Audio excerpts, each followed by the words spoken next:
Welcome back to our homestead. We are a family of 10 living on 10 acres in northern Alberta on a homestead that we've been building for the past 10 years. In this video, I am sharing some carnivore meal prepping as our family has been trying the carnivore diet to see what we can produce in our harsh climate. We also did a market selling our handmade wares. We have an online store, and I'll leave a link to that store in the description of this video. And I just shared a little bit of that market because it was a really fun local market at an arena. And it's a critter and craft. So there were some farm animals there and we had a great time doing it. And I also just shared what we prepared for the week and took with us to continue eating carnivore even when we were away for the day. So I hope you enjoy the video. So each week we are pretty much buying the same foods because we have to stay within a very strict budget. One, because we just always have had to stay within a budget. That's just our reality.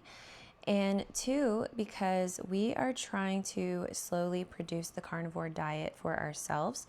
And we live on an acreage that was fully treed raw land 10 years ago, and we've been building it up by hand. So anytime that we want to add animals, we have to clear by hand or rent equipment as we can afford and build up those areas. So we are truly building it from scratch.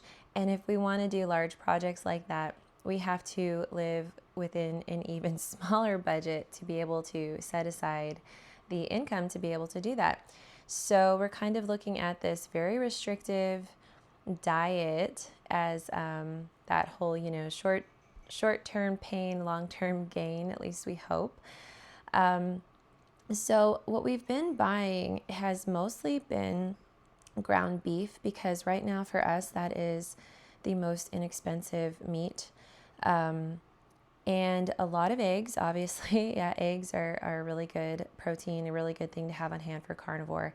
And some cheeses that we can tolerate because we find we can't tolerate all of the cheeses. And we've just been shopping at Costco. We would really like to either be raising our own milk animal and meat animal. We also hunt. And then we'd also like to maybe see if we could purchase any extra from a local butcher, but we'll have to see how that goes. So anyway, I'm just going to share the first part. Geoff helps me out with the meal prep. We have all of our ground beef that we've bought for the week. We also added some ground pork into it for some fat. I'm saving my lard here every time we cook the ground beef, and I'm using that to cook with because we're also buying butter to consume to make sure that we're getting enough fat on this diet. So each week, Geoff makes those. I shared the meatballs there and a couple of meatloaf because the meatloaf is really nice to have to be able to slice. And I did burn it just a little bit. I went ahead and shared that anyway because that was just a part of the meal prep for the week. And then we put the rest of the ground beef and the ground pork into my Dutch oven, and I just fried that up so I would have some loose ground beef / ground pork to work with throughout the week. So that's our meal prep: meatballs, meatloaf, and then ground meat. Now, what we have been doing in order to afford this diet, we actually decided to look up and see how much protein we all needed.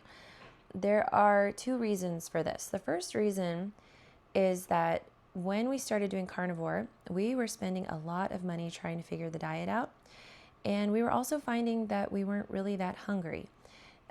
Eating this diet, I find that I fill up really fast, and my kids do too. And for lack of a better word, I kind of feel like the diet sort of, it just ebbs your appetite a little bit, and you don't feel as hungry.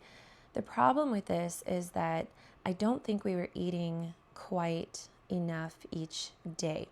Also, eating 3 meals a day was really difficult because that's just a lot of meat and a lot of fat. So we decided to go with 2 meals a day, and we decided to figure out how much we actually each needed to eat. And I've been sort of just like measuring that out each time. So how many eggs does each kid need to have? How much ground beef, or how much of the meatloaf, or how many of the meatballs? We've been doing that. Something else to make sure that we are getting enough fat in our diet is taking butter and browning it and making it into these carnivore brown butter bites. And if you look at it on YouTube, because this is where I found it, people call it like carnivore candy. And it is really tasty. And not eating sugar, these brown butter bites actually do taste kind of sweet to me personally. And they are a treat. And just browning the butter just makes all the difference in that flavor. So this is a job that is my 12-year-old daughter. This is her job. Pretty much every day or every other day, she will brown some butter and make them into these little heart-shaped molds. We also have like a little silicone ice cube tray, and she'll just fill those and we'll put them in the freezer. She'll take them out and we'll leave them in a jar. And throughout the day, when the kids are wanting to eat something but not really something too heavy, they'll have a couple of these brown butter bites with a glass of whole milk. And that seems to be helping a lot with the making sure that we're eating enough fat paired with the protein that we're eating. So I think I said all that correctly. I think I mentioned what I wanted to regarding like why we're doing 2 meals a day and why we are weighing things out. And also, even when we're weighing things out, sometimes it feels like a lot of food. And if the kids can't finish all of it, they are just putting it into a container. Geoff and I will do that too, putting it into the refrigerator. And then if we get hungry throughout the day, we'll eat that. And what I find so cool about this is that we're finding that we have so much more time than we used to have when we were eating the way that we used to eat. And I'll get to that in just a second. I just wanted to share why I have hot dogs on this plate. So this night we had everything that you see here: fried eggs, boiled eggs, some of the meatballs, and hot dogs, burgers, and cheese. We sort of had a mix of what we had in the fridge. And here are those brown butter bites. I just wanted to share at night. We'll all eat some of these because I have heard that eating better before bed helps kids sleep, and I do think that that is helping them go to sleep. But we tried hot dogs because I was listening to Dr. Ken Berry, and a few of our viewers here suggested him, and thank you so much for that. I've learned so much from him. And he had a video talking about eating hot dogs and bologna for people that were on a really tight budget. So we decided to try hot dogs one night just as a treat. And I'll be honest, we really didn't feel that well after we ate them. I don't think we're going to continue to buy them. It was fun that night. We just ate the hot dogs. We didn't put ketchup or anything with it. But they do still have sugar and other things in them. We ate the 100% beef hot dogs from Costco. We also found that they were no cheaper than ground beef or grass-fed burgers from Costco. So we decided we're not going to buy hot dogs because of that. But if you live in a part of the country or the world where hot dogs are inexpensive, I will leave a link to the video that Dr. Ken Berry talking about eating hot dogs and bologna. I'll leave a link to that video in the description of this video in case you might be interested to hear his take on it, because I think he had a really good down-to-earth take on eating hot dogs and bologna. And then I'm just moving on to another meal. This is a breakfast, and this is where I'm using the ground beef. And I am just making an omelet for each person. So my younger children, they each will just have 1 egg for their omelet, and then I'll just measure out the beef and some cheese for them. And then my older kids have 2 eggs. I think I have it written down that I'm supposed to be eating 3 eggs because I'm breastfeeding, but sometimes I can't handle that, so I will just do 2 eggs, and then later on, if I feel like I'm getting hungry, I'll grab a boiled egg. And that's the other thing we'll also do for our food prep. Besides cooking all of our ground beef and pork at the beginning of the week, we will also do a bunch of boiled eggs. So having all of the meat cooked, the eggs boiled for what we want for the week, and then making brown butter bites. And then we're buying a lot of milk right now as well. Having all of that in there, it makes it so much easier and faster to make these carnivore meals throughout the week. One of the things that I don't really like about carnivore is the lack of variety for us right now. I think that with a little bit of creativity, I can produce a little bit more variety, especially because we're doing dairy, and we are hoping to do a milk cow this year. I think there's a lot that I could add to our daily meals. But for right now, I'm just trying to be as creative as I can with what I have. So one of the things that I've been enjoying making are these flatbreads. I don't really know what to call them. They could be crepes, they could be wraps, they could be flatbreads. And I've kind of honed the ratio of eggs to powdered milk and then just a little bit of salt for flavor. So we use about 16 to 18 eggs. I put that in my blender with about 1 cup of powdered milk and then of course a little bit of salt for flavor. And then make sure that your griddle is really hot before you pour this batter. Otherwise it won't cook and then be able to flip. It'll just stick to the pan. I think you could actually do this in a round skillet and you could get a nice round crepe and then just gently get your spatula under that and flip it. I just do it on these big griddles because I'm cooking so much food each meal for so many people. So for this meal, I just did my crepes or flatbreads or whatever you want to call them out on my griddle. And then I added in that sliced meatloaf that we had prepared earlier in the week. And then I added in some cheese. And I always make sure to add tallow or butter to each meal to make sure that we're getting enough fat to protein.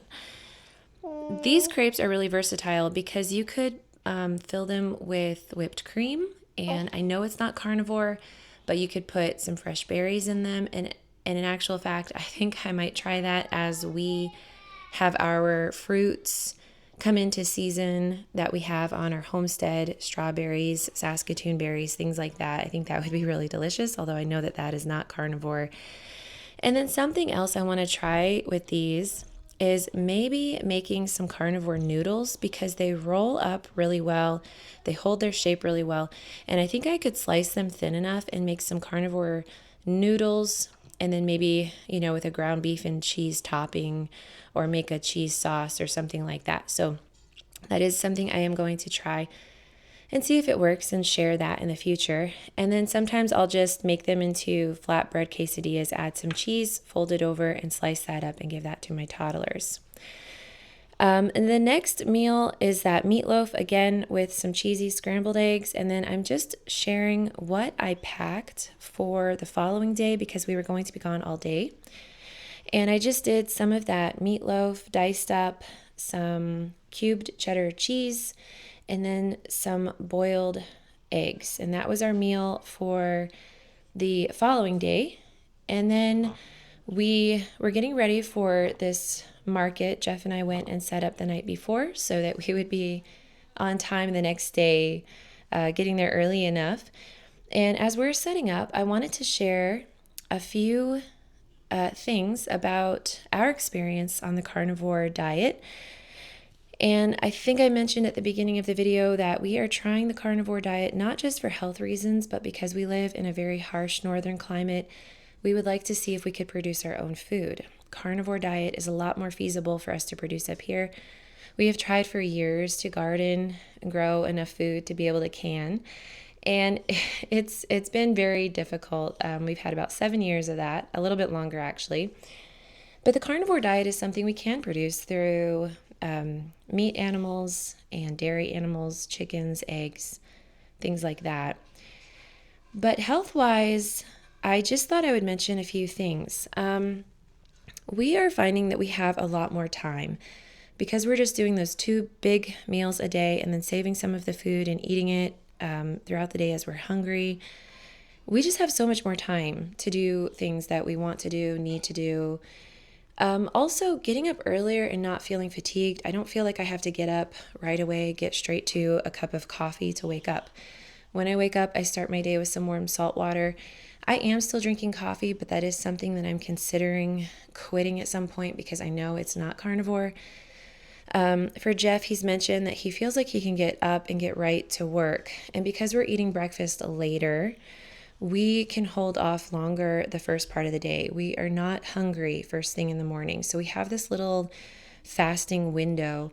And I feel like it gives us more energy, more clarity of mind. And again, we're just able to do so much more than we were before. So yeah, more consistent, steady energy.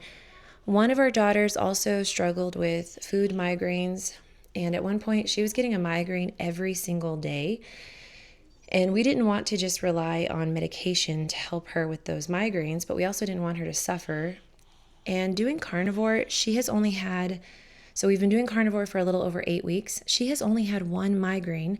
And I think it was due to the fact that she caught a cold, and we all ended up getting a headache from that virus. So whatever that virus was, it had a migraine or a headache with it, and she had that. But other than that, she has not had her food migraines. Something else, and this is a little bit personal to me, but because I'm not struggling with it so bad, I feel like I can admit to it, and that is postpartum anxiety and depression. I've always struggled with those things, and when I was in the thick of it, I didn't want to tell anybody. I didn't want anybody to know that that was a struggle for me. But eating carnivore, I slowly am feeling all of that lift, and it's easier for me to admit when I'm not feeling that anxiety and feeling that depression. It's easier for me to admit that I did struggle with that. So eating carnivore and missing out on those foods that I really enjoy or variety is completely worth it to me, to have the extra energy, the clarity of mind, and let the depression and anxiety lifting. So yeah, those are just a few of our, that's a little bit of our experience doing carnivore so far.